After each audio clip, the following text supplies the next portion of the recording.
السلام عليكم ورحمة الله وبركاته. أهلا بحضراتكم، يا رب تكونوا جميعا بخير وسعادة وفي أحسن الأحوال.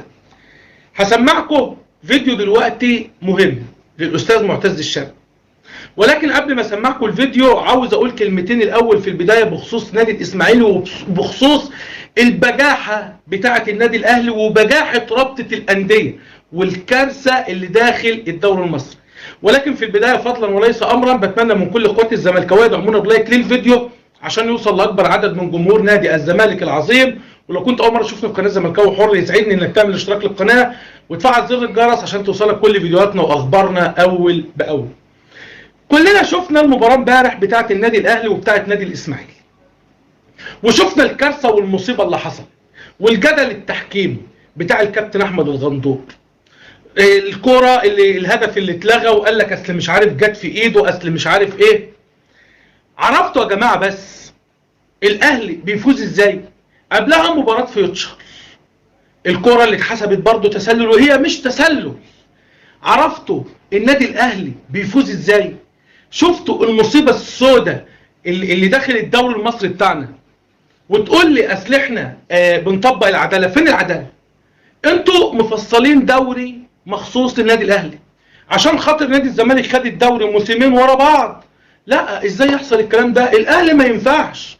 لا وايه كمان، ده الاهلي لازم ياخد الدوري السنه دي ويطلع بصوره مشرفه. ما ينفعش الاهلي يخسر مباراه، ما ينفعش يخسر مباراه. رابطه الانديه بتعاقب جمهور الاسماعيلي 230 واحد او 250 واحد من حضور المباريات لنهايه الموسم، و2000 ومش عارف 300 وكام واحد من جمهور الاهلي ما يحضروش مباريات لنهايه الموسم. البجاحه والتناحه وصلت لحد كده، وصلت للدرجه دي. يعني انتوا سمعتوا جمهور الاسماعيلي وهو بيشتم؟ الصوت اللي كان واضح والشتيمه اللي كانت واضحه كانت واضحه من جمهور النادي الاهلي.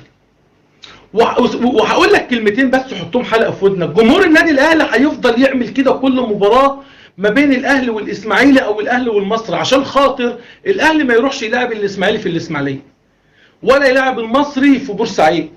صدقني والمصحف الكلمتين اللي بقولهم لك ده هم بما يرضي الله.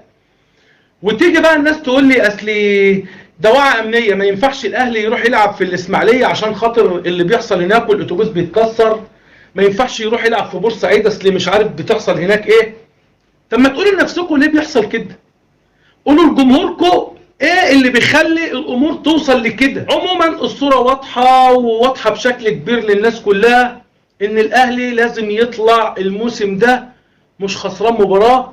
يعني لابسط الايمان ان هو يتعادل. ما ينفعش العو والبعبع ان هو يخسر اي مباراه. لازم ياخد الدوري ياخده بنظافه، لازم ياخد الدوري بنظافه. الزمالك قدم طلب لاتحاد الكوره بيطلب فيه تحكيم اجنبي في مباراه القمه قدام النادي الاهلي. حقنا، حقنا. احنا كلنا شفنا القرف وشفنا الظلم اللي بتتعرض له الانديه قدام النادي الاهلي، لان القصه واضحه. اتحاد الكوره بيرد على نادي الزمالك بيقول ان لجنه الحكام مصممه ان هي تسند المباراه لتحكيم مصري كامل، والنادي الاهلي قال لك انا بتفرج من بعيد، انا ما طلبتش تحكيم اجنبي.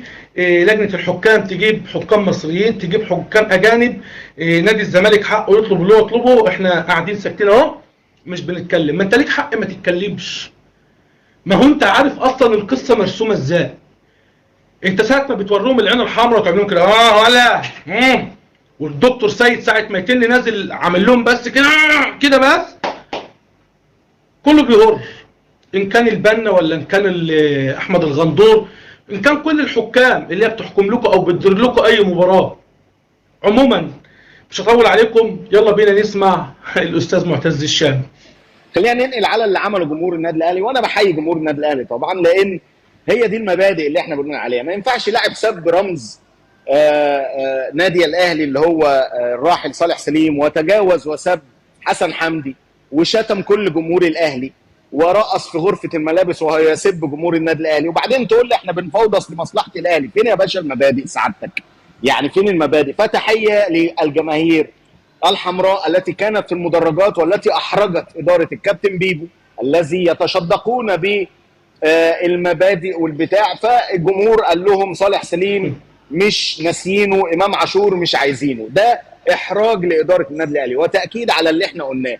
فين المبادئ اللي بتنادوا بيها؟ طب ادي الجمهور فكركم بالمبادئ، قال لكم عيب الراجل سبنا، سب النادي، سب البتاع، اوريدي احنا اصلا ماشيين وبنعمل وبنسوي، فعيب ان انت تنسى المبادئ. انا هنا مش بتكلم في حاجه، انا بس بقول ايه، انا حابب اسجل موقف بالمناسبه. انا مش بس ان انا فرحان ان الجمهور عمل كده اكيد، بس هي الفكره ايه، انا حابب اسجل موقف ويستحق جمهور النادي الاهلي التحيه على الموقف اللي عمله في المدرجات.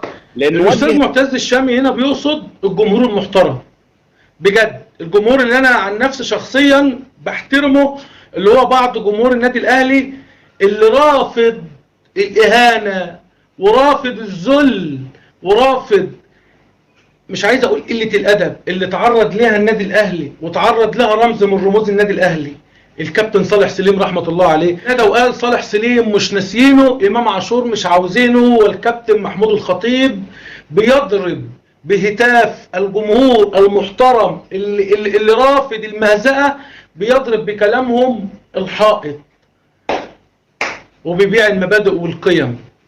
محدش بقى يجي يقول لي مبادئ وقيم وكلمة أبرك من 10، ولا أقول لك كلمتين أبرك من 10. سلم لي على المبادئ. سلام.